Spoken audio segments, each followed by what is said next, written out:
Hello, everyone.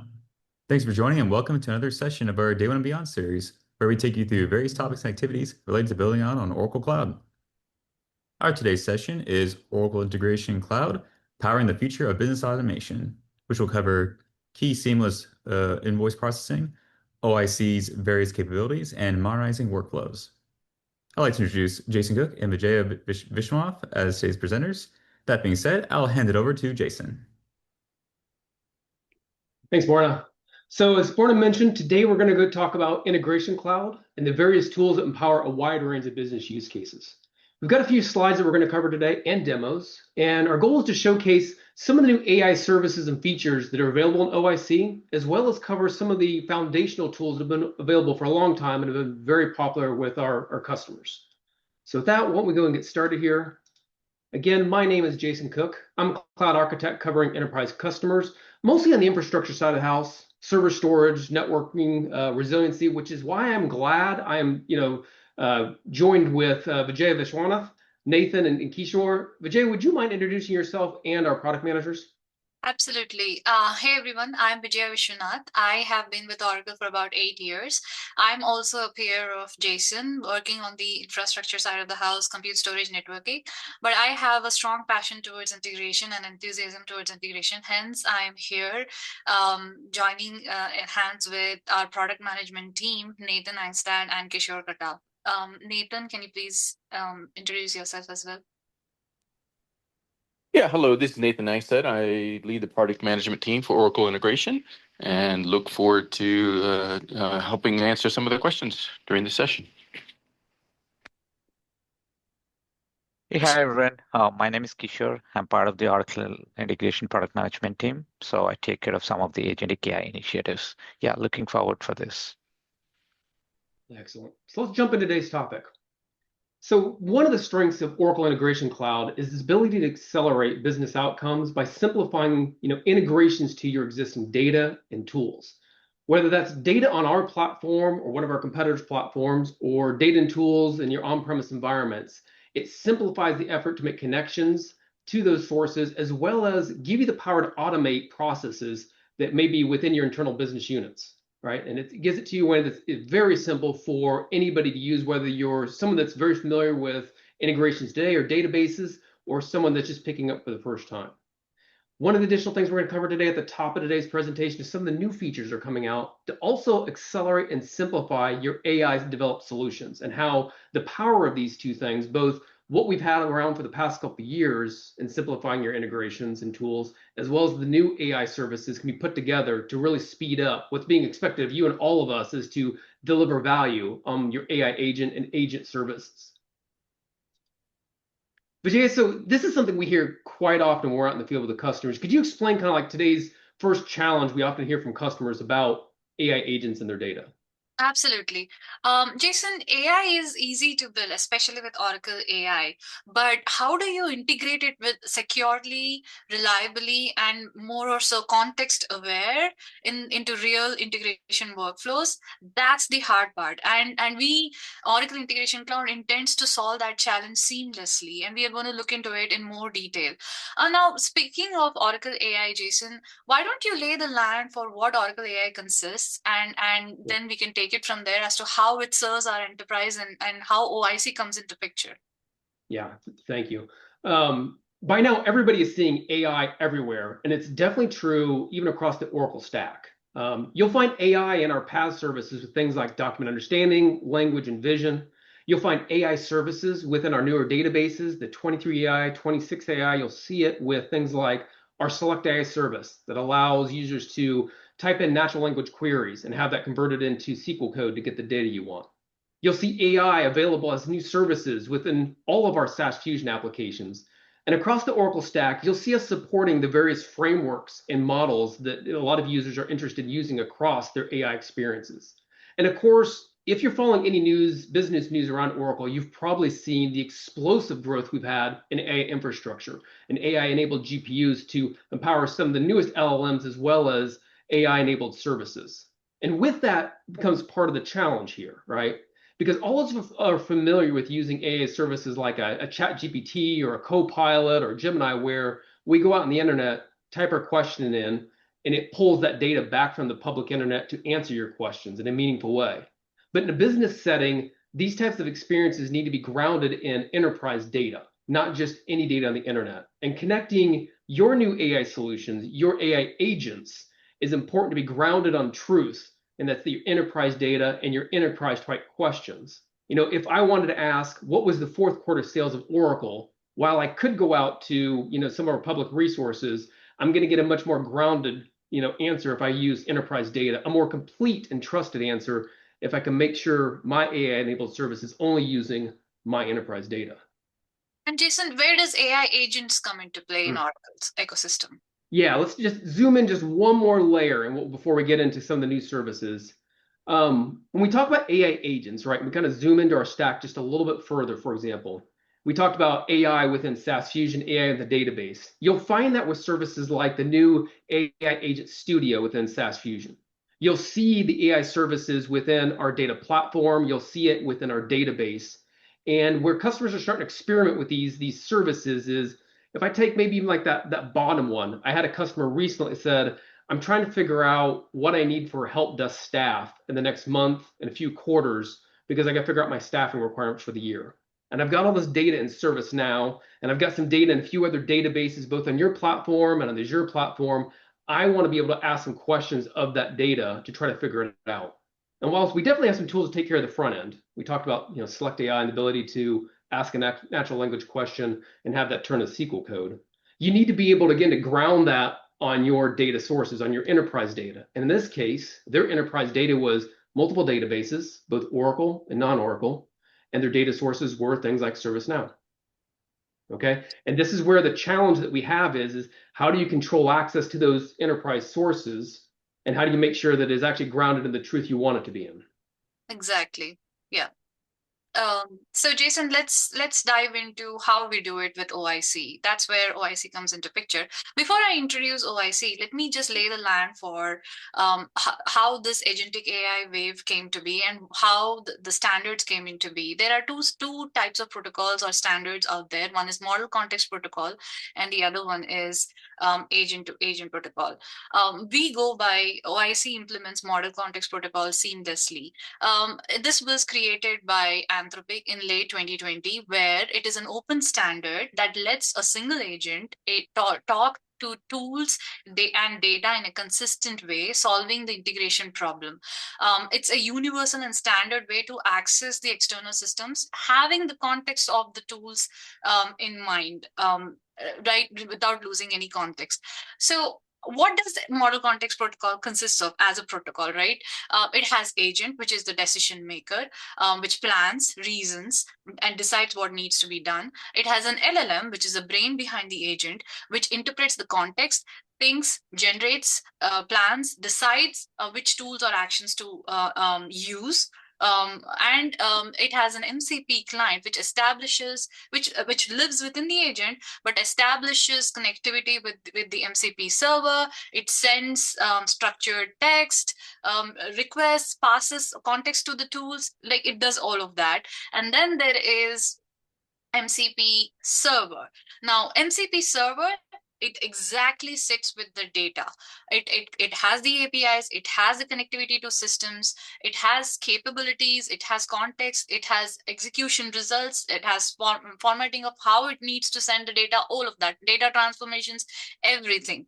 So as you can see in the slide over here, OIC can be like, because it has connectivity to all of these enterprise applications, you can use these orchestrations and integrations as tools directly and expose it as an MCP server out there, so that any agent, whether it is within the Oracle ecosystem or outside of the Oracle ecosystem, it can use and it can orchestrate with the data that OIC is able to provide it securely and in a very standardized way.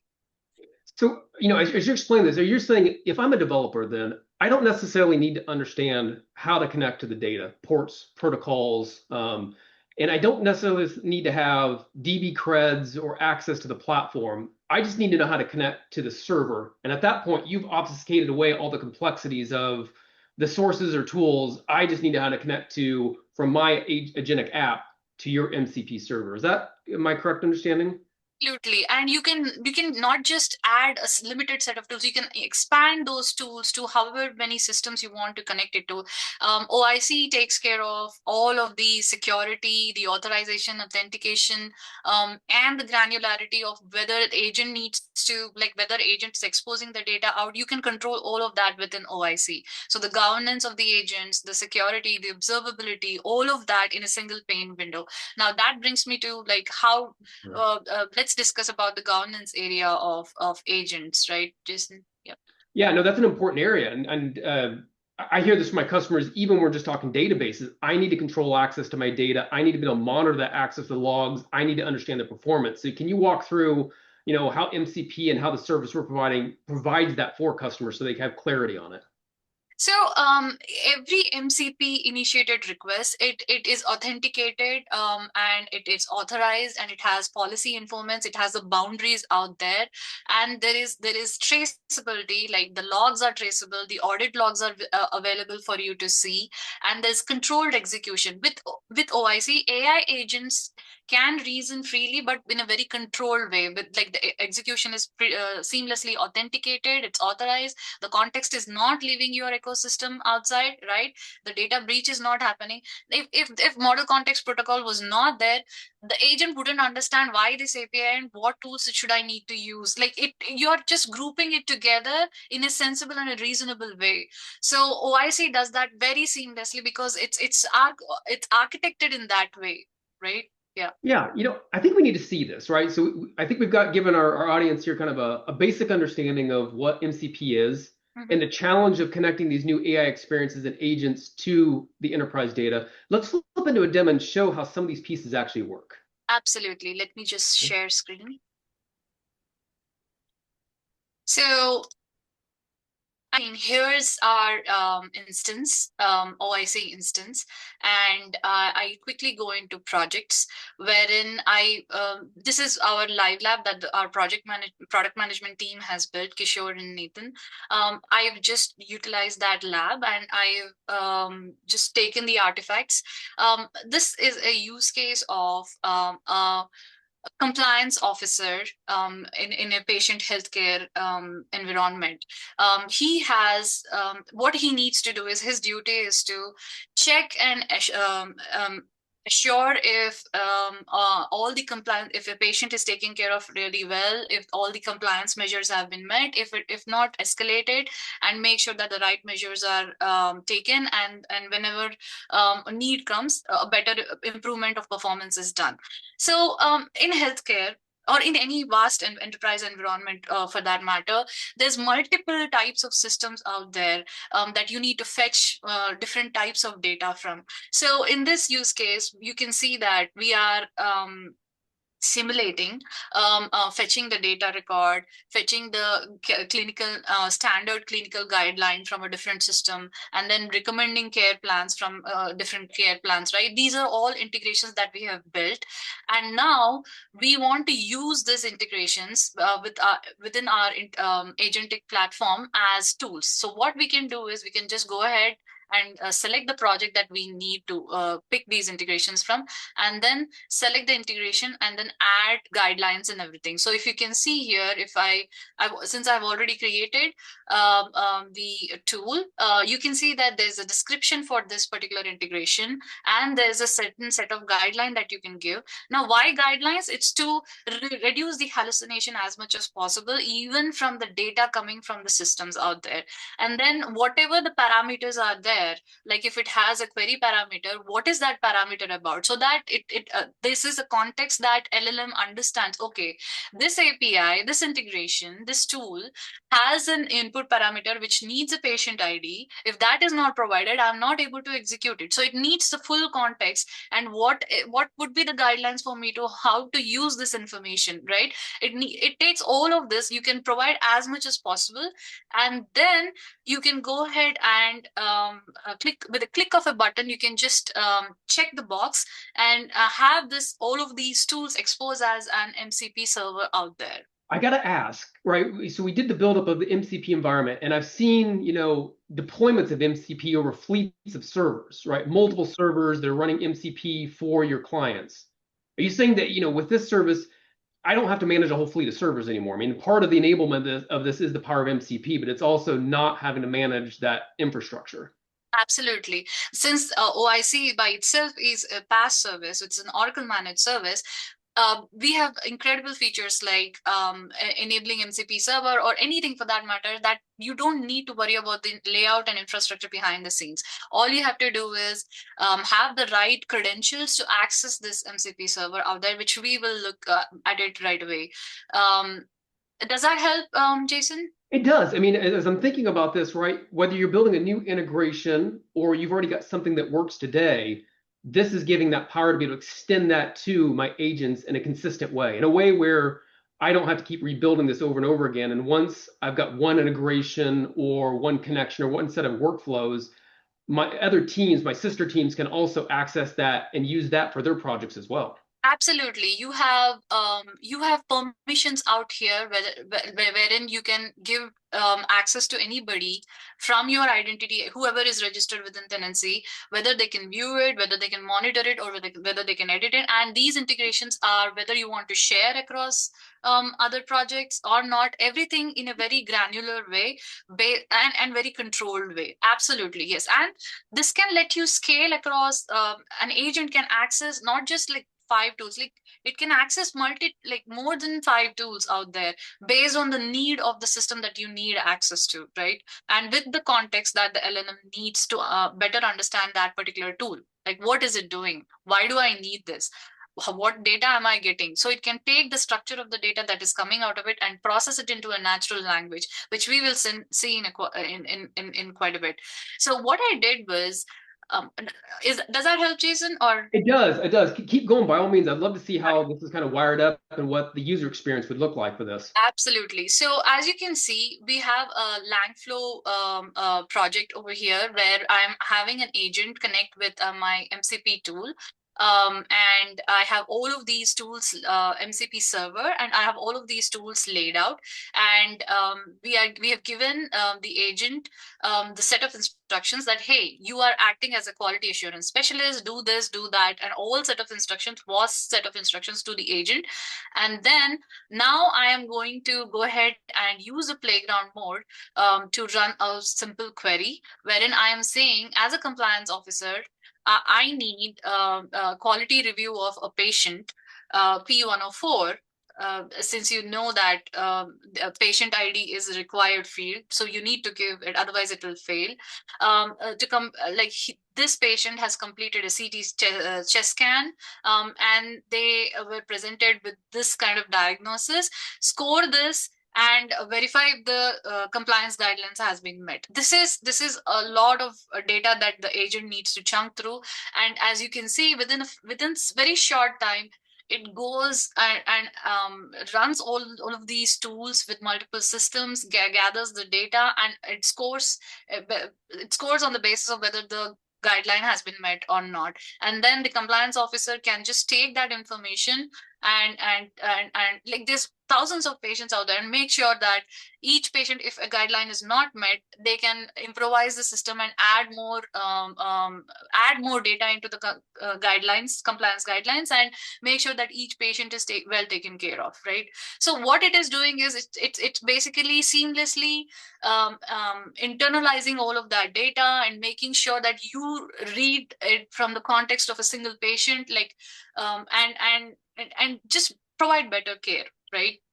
And it's grounded on, in this use case, the enterprise data for these systems and tools. Exactly. And Yeah. specific systems itself. It's not going to a database and asking for different other types of information. It's just specifically because the integrations are orchestrated in that way. So the context, the data, everything is relevant to the use case. Now, can you show me a little bit on like the dashboards behind this? So we talked about governance, right? And this is, the connected experience, the use case, but sometimes seeing how fast this runs, or if there's issues, having that visibility of the metrics is also useful as you're building these out. Absolutely. So if you go into the observe mode, you can see that this is everything is like this is like a single pane window of the executions of the integrations behind the scenes that has happened, and you can see through all the logs, because we have activity stream where it goes through all the logs, and if there is any error, it's caught up, and then you have dashboards out there showing whether all of the integrations have succeeded or not. And then if you go into the agents, right, it can tell you whether this particular agent has successfully executed and what's the outcome of it, right? Excellent. Yeah.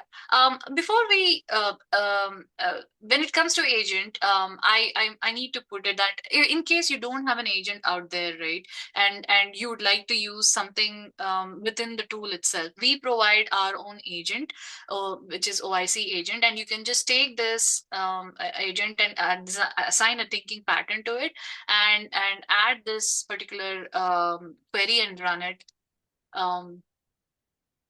Sorry. And that can also give you to like have an ability to test whether the agent will act according to what I am expecting of it, and then fine tune the guidelines, right? You can use this to design the tools in such a way that, okay, this is the right outcome I need. And I'm sure there's more coming out. We are always improvising our we're adding new features. So I'm sure that there will be ways where we can have a way to attach it to any type of interface that you need, whether it is digital assistant, whether it is Teams, whether it is anything out there. So as you can see, if this is satisfying what I'm expecting of the agent, I'm already testing the whole MCP server thing right within this within my OIC itself, and then I can expose the MCP server out there to other agents, and then have them consume the integrations as I need them. Excellent. You know what I love about this, again, is this does showcase some of our new AI features and our ability to lean into other AI projects and accelerate them. But we'd be remiss if we didn't talk about some of the foundational elements that help power this as well, right? Because this connects what our customers have loved about us for years to some new features to accelerate the AI projects they're working on. Absolutely. So I'm hoping in the last demo here, we're able to kind of talk about that governance, operations, and some of those new features. Let's talk about some of the actual popular tools. The first time I got introduced to OIC was with a customer that came from a group of business users, and they honestly wanted to stop working with the infrastructure team, the database team. We were just overwhelmed with requests, and the requests came to me as a cloud architect, like, what do you guys have for tools that will enable my team to build out some new integrations on our own, right? The database team is overwhelmed with some other projects, and I would like to be able to do this in a low-code way without having to be the DBA or the data engineer. And so the first time I got introduced to OIC was with the adapters, because their use case is very simple, and adapters was just a solid way to get the data they want. Jay, could you walk us through what is one of our most popular foundational tools? Absolutely. Adapters are one of the key foundational tools that help us connect with several systems out there, be it enterprise grade or be it custom systems out there. Now, what are adapters? Adapters are nothing but think of them as translators. System A might have a different language to talk to. System B might have a different language to talk to. Each system has its own adapter. Now, what they do is they let systems talk to each other without changing the tool itself or without changing anything within the tool itself, like seamlessly.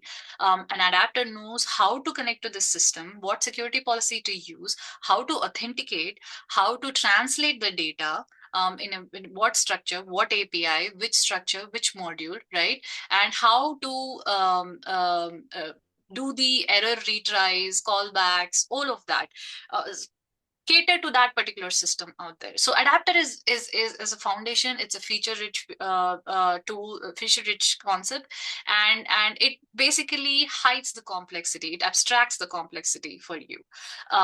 So which brings me to the list of adapters that we have. We have about 130 plus, like I think about 140 now, adapters out there connecting to various systems, be it on-premise, be it multi-cloud. We have adapters to connect with AWS, Azure, GCP, be it cloud-based systems, or be it anything, the ERP systems, be it HR systems, or be it CX systems. We have technology adapters as well, like REST and SOAP. Let's say you don't have an adapter for a system, but you have APIs. You can use this technology adapters, which are versatile. REST is completely very versatile. From like we have security policies ranging from basic authentication to custom three-leg OAuth. So But it's what would you use if you didn't have an adapter? Because we both run into customers where maybe they're working with a very old system, maybe they're working with something new, maybe they're just working with something we haven't had an adapter built for yet. Yeah. In case, like, if you, I know, I said about REST adapter that, hey, you can connect with the REST APIs, but it does not scale as much. And if you want to have it like in a module and in a very scalable way, that's where you come up to Rapid Adapter Builder framework. This is like an extension to the VS Code, where once all of the APIs for that particular system are exposed, what it can do is it can standardize all of that and build an auto-generate an adapter for that particular system out there for you. What is the benefit of this? Like it speeds up you're building the adapter. It standardizes all of the concepts of how to call these APIs within the system, and reusable. You don't need to take a single API, connect to it and everything. You just can bring that adapter out into your design canvas, connect to the system, and call whatever module that you need during your orchestration. And all of the complexity behind the scenes is made simple by building an adapter for your system. Excellent. The second area, and again, remembering kind of how I got introduced to OIC the first time while working with that one particular business group, was the ability to use our canvas to just drag and drop, various functions in there. Whether you're working with Boolean logic, where you're having to do like for each, or you're having to create loops. This was a very easy canvas to use. But during one of our conversations you and I had last week while prepping for today's session, was I didn't quite realize that you could take our OCI PaaS services, right? We talked about at the beginning of this, we have AI everywhere, but I didn't actually understand that we could take things like document understanding or vision and drag those services into a canvas, and not necessarily have to be the developer that has to take the Lego building blocks and stitch them together. You can do it all straight from the canvas in a very kind of drag and drop experience. Can you explain that a little bit further for our audience?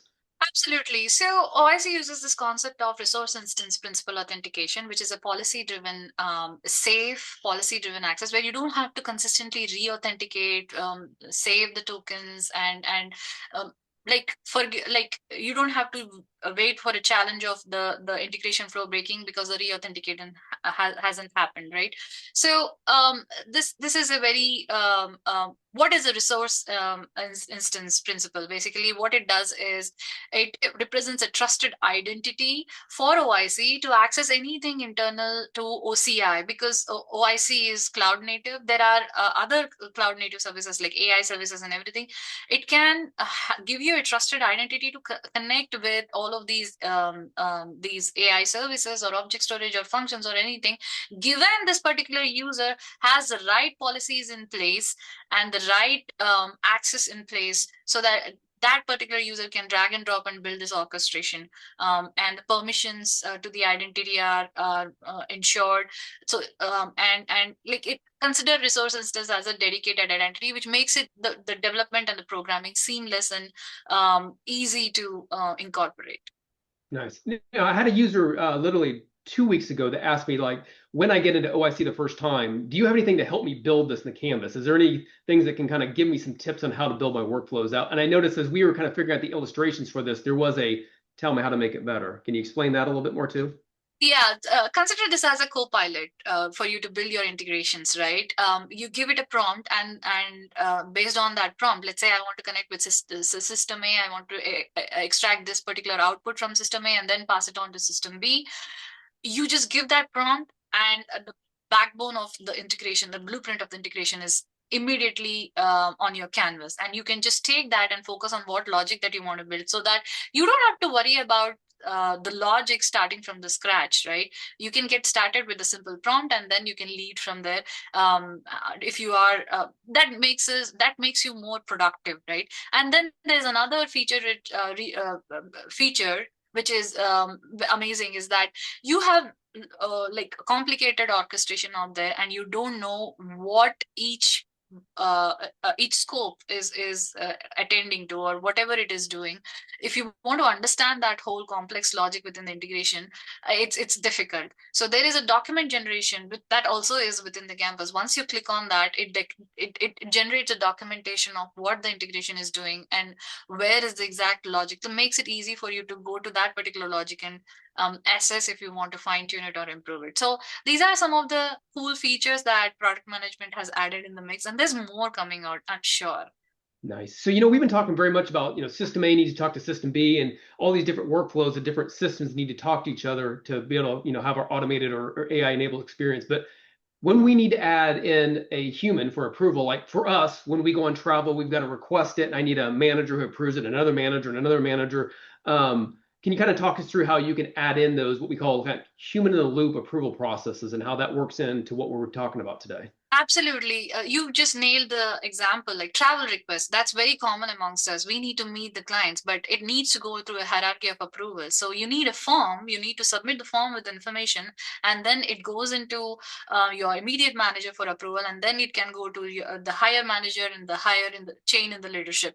A real use case example is that I worked with a customer on the FedSafe side where their research papers were the audit of the research papers, they were getting lost because they were going through the email chain and the thread was getting lost. So human in the loop, or OPA for that matter, we use that to streamline all of that, the research paper selection process end to end. And it was a big committee, by the way. There's like different research papers and different branches of teams that needs to go to, and you need to be careful about how you're redirecting and routing. So OPA it was very handy to us, and streamlining it whole end to end and providing a single pane view as to where is this paper sitting today, why is it taking so much time, and how can we escalate it. So you are getting a single pane window to see how you can, even as a user, you're understanding, oh, it is sitting there, what can I do to escalate it, and and go about it and do the next steps of once the research paper gets selected, right?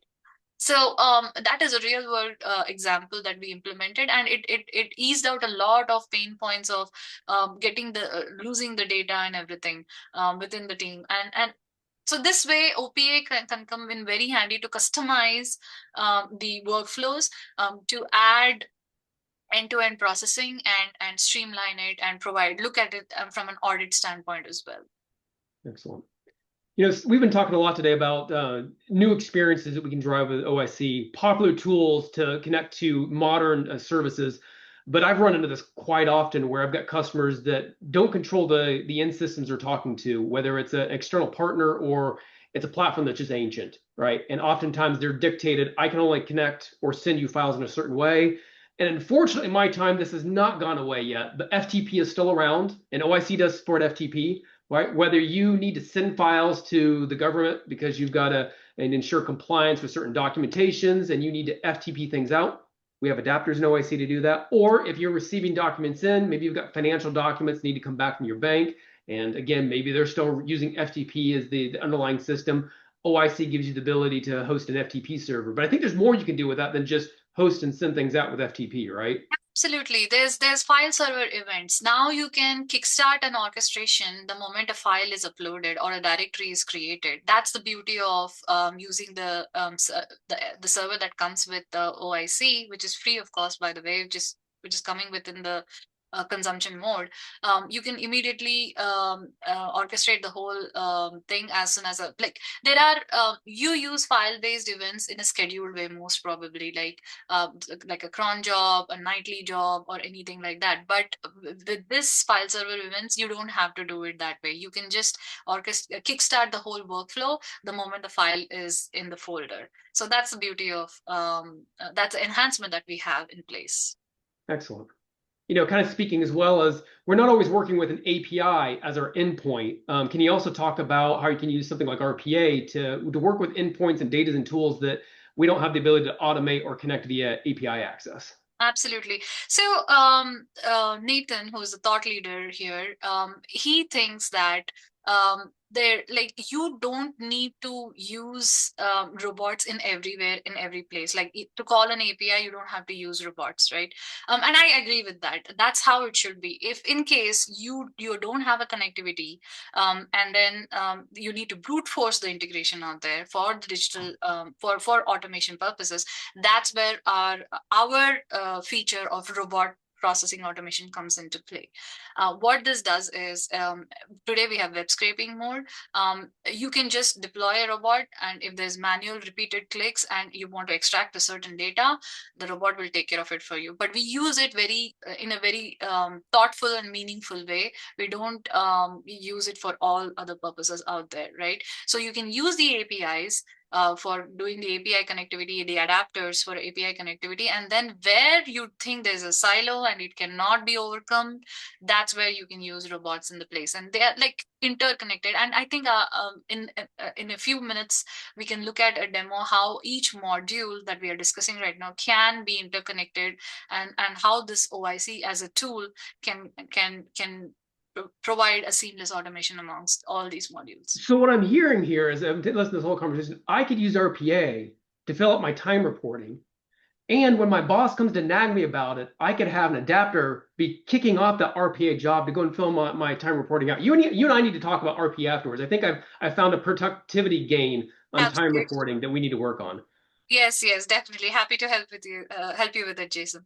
So the last one, that we're going to get today is just kind of the tools and toys of that's been very popular with our customers is B2B. But Jay, can you kind of finish off this last one, what B2B is and when customers might consider using it? So B2B is like when customers have exchange orders in the different, like there are complex document schemas, where there is orders, invoices, shipment, where the info needs to be embedded or needs to be taken very automatically and very securely. Consider a scenario where a smartphone company is placing an order for some chips with a manufacturer company, right? How do you, or a supplier, how do you do the transaction? These transactions are in complex data document formats like EDI fact, textual, or some, they have different types of schemas out there. So B2B helps in seamlessly automating all of this, again in a single pane window where you can see you can see the whole end-to-end life cycle of hosting the onboarding the partner, hosting the partner, passing through the information, the document exchange, the transformations, all of that in a very seamless way. What the benefit is that automation and efficiency, right? The manual data entry is eliminated, compliance is met, it's secure, it's auditable, and it's quicker onboarding of partners because you have a fast scaling business. You want to onboard as many partners as possible, right? And there's visibility, there's reliability. So B2B, like whole, like I am a big fan of this because it has all of the modules being shown in your in the tool itself as another feature, and it helps you track every sequence and see where you can manually add value to it. Excellent. So I think we're going to switch gears one more time, and you're going to walk through one of our classic demos. It's been around for a few months, but one that definitely cuts across all business verticals is a demo on how we can basically help automate invoice processing. And would you explain a little bit about the demo? Because I've got the design here, but can you walk us through a little bit about what you're going to show us here in a second? Absolutely. So this is the demo that I was talking to, where each module, be it OPA, be it RPA, be it our adapters, how they can be used interconnectedly within our OIC. Now, in this particular demo, a vendor is using a form from our OPA, and it is using a specific document understanding controller palette, and they are uploading an invoice. And within that invoice, the document understanding is analyzing the document, extracting all of the invoice information, taking it as a payload and publishing it to an event. because we support event based as well.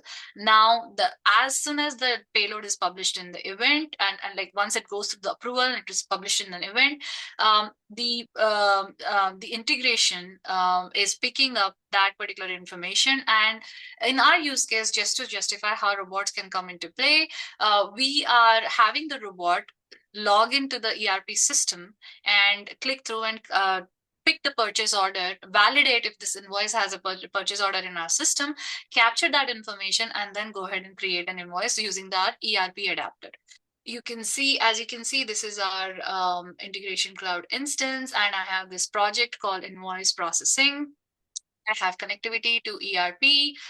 And then I have this module called process, wherein I've already opened it. So if you go into the workspace, there is already a start request wherein there is a form, and this is the document understanding palette that I was talking about, and it is designed and configured just via click through, very low code way, to analyze the invoices and extract data from invoices, right?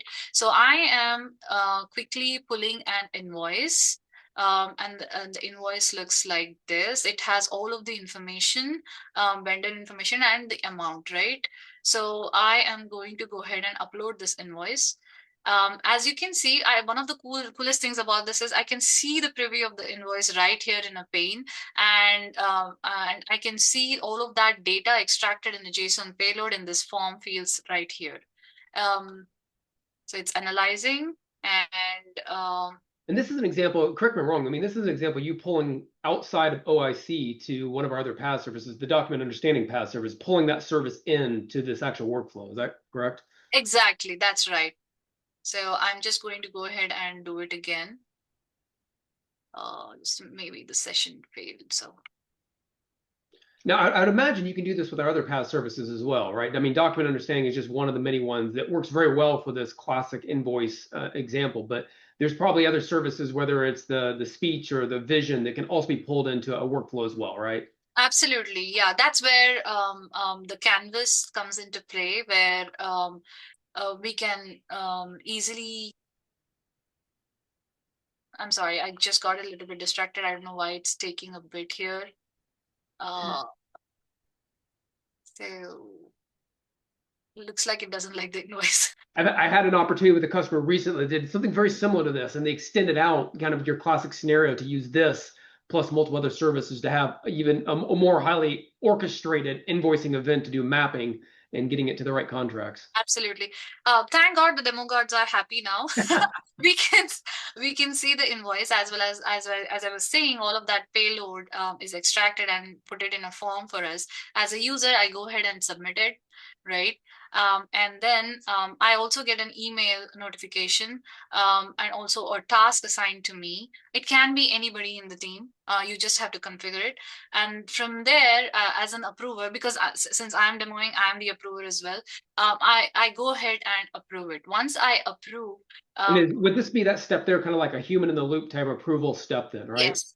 Yeah, this is the human in the loop kind of approval. And let me just quickly re-log in because I want to show you what's happening in the instance and the project out there. So as you can see, as soon as I kicked off that workflow, the whole payload got published into an event, and I'm subscribing to that particular event. And within that event, what is happening is I'm kickstarting a robot. And give me a second. Here's the robot. Here's the window where the robot is acting, and here's the log where the robot is being launched. And it's going through the workflow that I've already designed. So it's going to log in, and it's going to go to this would be the actual the process to do kind of the human orchestration piece of it then. This is where the robot is coming into play. The human orchestration was the approve aspect, right? And now the robot has picked up the instructions and the payload from whatever was given to it, and now it's the workflow of what it needs to be done is already given. The instructions to the robot is already given. It's going through everything step by step. Now, the first step is it needs to go into the procurement tab and then go into the purchase orders, and then find that purchase order based on the invoice information that I have shared with it from the document, right? And collect the information about the amount that is assigned to that purchase order. What is the amount? Now it takes that and it goes back to the integration, and there, based on the validation, if it is the right information coming from the invoice, and if the invoice amount and the purchase order amount are matching, then it goes ahead and creates the invoice. All of this in an error-free way and in a very seamless. Now it's basically trying to search for the purchase order. It's going to click through and it's going to search. As you can see, the search button has been highlighted. And as soon as it searches, so this is the purchase order and the total amount is same as what it is in the invoice. So if I go ahead and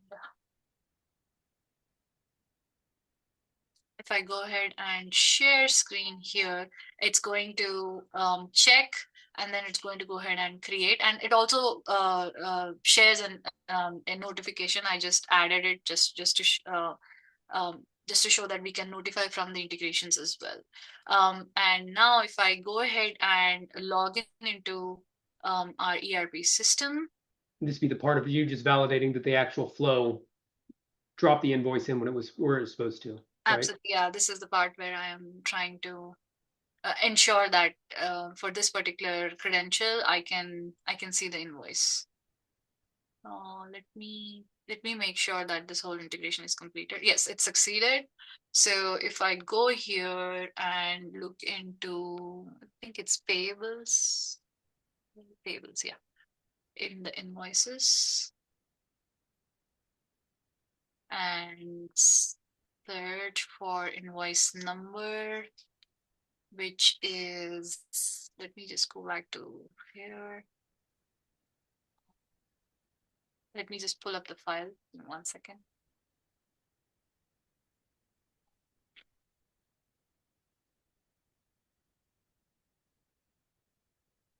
Partner, the supplier party is Advanced Corp. Go ahead and search for it and select it, and then I search it.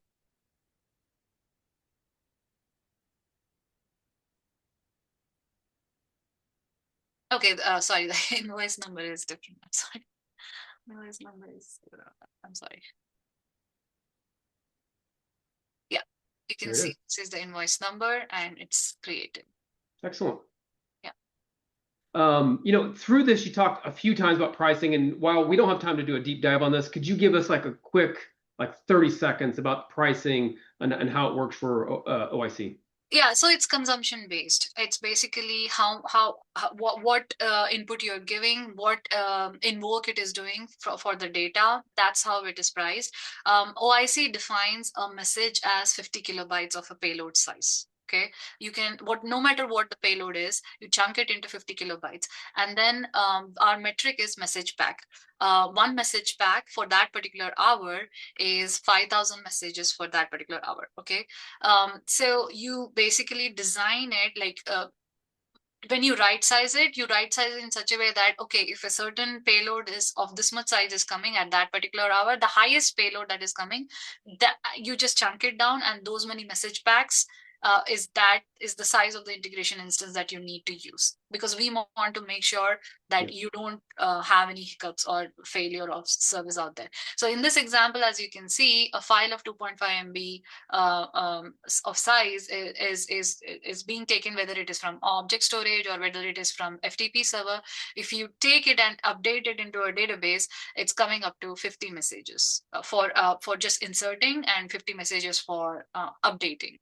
So because it is chunked into a size of 50 kilobytes, and then it's processed that way. Perfect. And you know, a lot of times it's our job as your account teams, as your ECAs, to help you figure this out. Yeah. So And there was an instance, Jason, I just wanted to add one thing. Very recently, one of the customers said, hey, because they needed right sizing, hey, I have 65 million records with 150 attributes.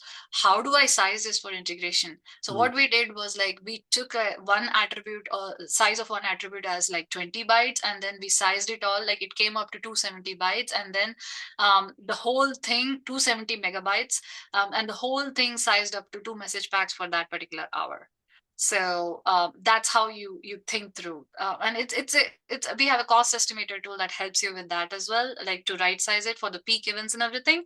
But right sizing is more important. Yeah. Perfect. So let me just wrap this up here. We started today very much talking about OIC accelerating business outcomes, and we went through a few of the tools that help accelerate those outcomes. Right. We talked about one of the popular tools, the adapters, being one of the popular things that customers like to use when they're using OIC, and talked about having 130. And I'm hoping you just see from the screen here, not only do we support deep integrations to our own platforms, but we do support other cloud providers, other services, on-premise systems as well. And this continues to grow. This number is never right when I ever present it, because it's always more than this, because we're always releasing new adapters. But there's more coming, Jason. You're on spot with it. Product management is relentlessly working to add as many systems as possible. Kudos to them. Relentless is a good way to put it. Yes, always being added new stuff out there. Yeah. And there's other additional learning sources that we have out here beyond today's session. There's also things outside of OIC as well. We are joining today as part of the Day One and Beyond session. So if you're interested in this or other topics, I'll pass it back to Borno to kind of just talk about what else there might be out there for the Day One and Beyond sessions. Absolutely. I would like for our audience to definitely avail the Agentic AI Lab and avail the feature, because 26.1 we have this available GA. It's a cool feature out there. Expose your integrations as MCP and play around, and then you never know the kind of use cases that can come into mind where you can use cutting edge AI technology in the mix and solve complex problems with AI, right? Excellent. Thank you too. Really appreciate your time and help with the session. I hope it was a great learning experience for everyone. All right. So here I have a slide to help reiterate and outline the various learning resources, labs, and certifications from Oracle University, as previously mentioned, as well as the YouTube channel for learning as well. Also, if you enjoyed the session and like for us to conduct personalized training sessions for your organization, please do email us at our personal training email, and we will reach out to you. Also, if you want us to conduct just a hands-on lab, we have our Live Labs program for a more expedited hands-on learning experience for specific cloud topics. We co-develop a solution based on your own use case. Now, please remember that personal training is an investment we make in our customers to help them grow and develop their OCI skills, and this comes at no additional cost to them. All right, so here we have a calendar that shows all our various offerings throughout the month. If you're interested in joining these other sessions, please pay a visit to our Day One and Beyond homepage and register. And that being said, thank you for joining today, and hope it was a wonderful learning experience for everyone. Have a great day. Thank you.